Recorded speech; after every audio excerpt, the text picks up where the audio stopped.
घर का भजन या घर का भजन और घर का भोजन, ये दोनों श्रेष्ठता, दोनों श्रेष्ठ।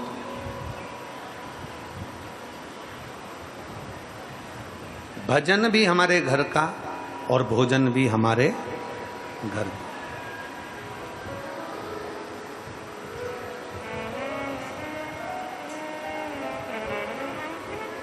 जब हम भोजन करने के लिए अपने घर में बैठते हैं,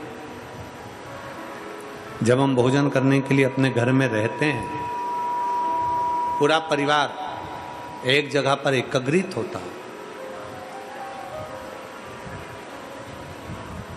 पूरे परिवार के साथ मिलकर जब हम भोजन ग्रहण करते हैं, एकत्रित होकर जब हम भोजन करते हैं, तो अपने मन में जो होता है, अपने भीतर की जो बातें होती हैं, हम सामने प्रकट करते हैं। अपने भीतर की बात सामने प्रकट कर रहे हैं।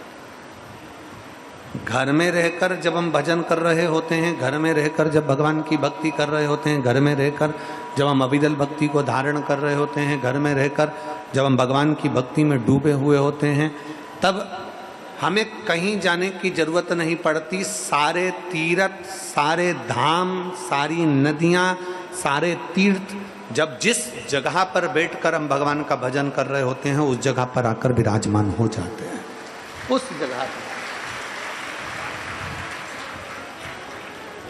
आपको कहीं नहीं जाना। हमने पहले भी कथा में कहा, फिर कहते हैं, संत बनना सरल है, साधु बनना सरल है, तपस्वी बनना सरल है, तीर्थ पर जाकर बैठ जाना सरल है, सन्यासी बन जाना सरल है, अपना घर छोड़ देना सरल है, किसी गंगा यमुना के तट पर जाकर बैठ जाना सरल है, मठ मंदिर आदि का निर्माण स्मरण पर। अपने शिव महापुराण की कथा कहती है कि तीर्थ, कहीं किसी मठ में जाकर बैठ गए, मंदिर में जाकर बैठ गए, कहीं तीर्थ में जाकर बैठ गए, कहीं जाकर बैठ गए, ये तुम घर छोड़कर जहां जाकर बैठ जाओगी, ये सब सरल है।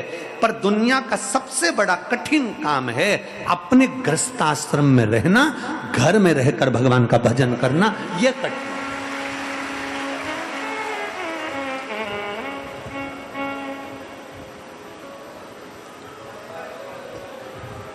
वो दुनिया का सबसे कठिन काम है।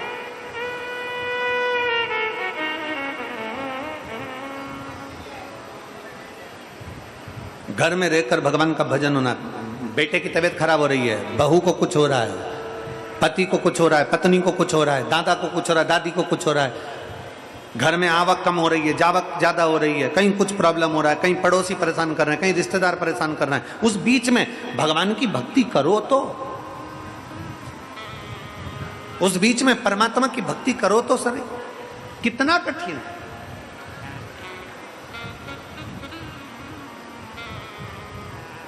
एक माता ने एक पत्र लिखा है,